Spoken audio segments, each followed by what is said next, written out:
Hello, welcome to Social Perspective. Today we have an article saying National Commission for Protection of Child Rights tracks data on orphans.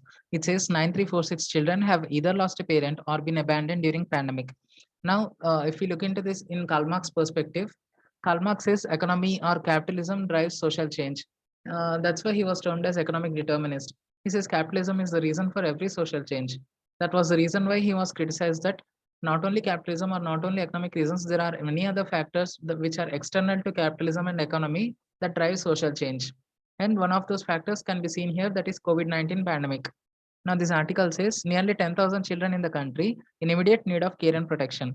They include children aged between 0 and 17, orphaned or abandoned during the COVID-19 pandemic since March 2020.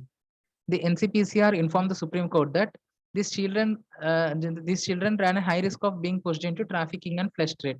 Now, regarding trafficking and flesh trade, Karl Marx economic determinism can be accepted or can be witnessed here, because trafficking and flesh trade is done for economic reasons. That means for want of money, and hence these economic reasons are determining socio-political superstructure. That means these reasons are driving social change in broader perspective. That's why Karl Marx economic determinism can be accepted here.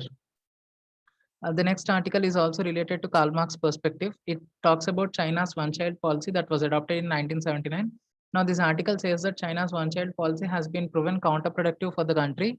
That was why China has abandoned the one-child policy in 2015 and adopted two-child policy. Now, even the two-child policy was relaxed, and permission was given for three children uh, to be given birth. At the end of this article, the editor says China's experience is a reminder of the unintended social and economic consequences of state-led demographic interventions. Now, regarding economic determinism, Karl Marx says that economy determines, or economic base structure determines socio-political superstructure. When his theory was formalized, we have Max Weber criticizing Karl Marx, saying that it is not only economic base structure that determines socio-political superstructure, but it is also vice versa. That means socio-political superstructure or government interventions can lead to changes in economic base structure. This is a classical example of that. China's government intervention or state intervention has led to changes in economic base structure. That means changes in earning capacity of families, or changes in earning youth in the country as a whole, or earning hands, or a productive force of the country. All these were changed due to state intervention. That means socio-political superstructure has determined economic base structure here.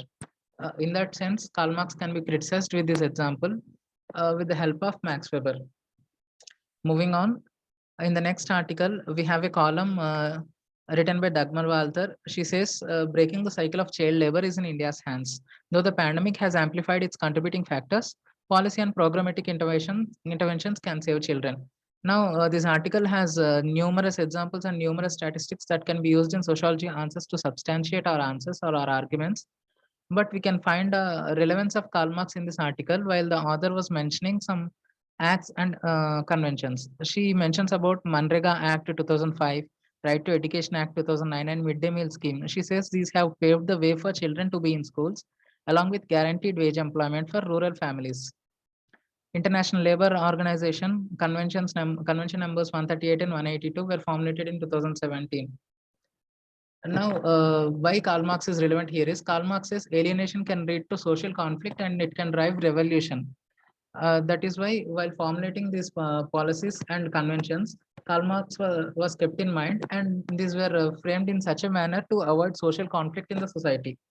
In that sense, Karl Marx theory of alienation and class struggle is relevant even today, while it is evident in the form of these acts and these conventions. This can be mentioned in our answers while writing application for Karl Marx or relevance of Karl Marx theories of alienation and class struggle. That is all we have for today. If you like the content, please like, share, and subscribe to Social Perspective. Thank you and have a nice day.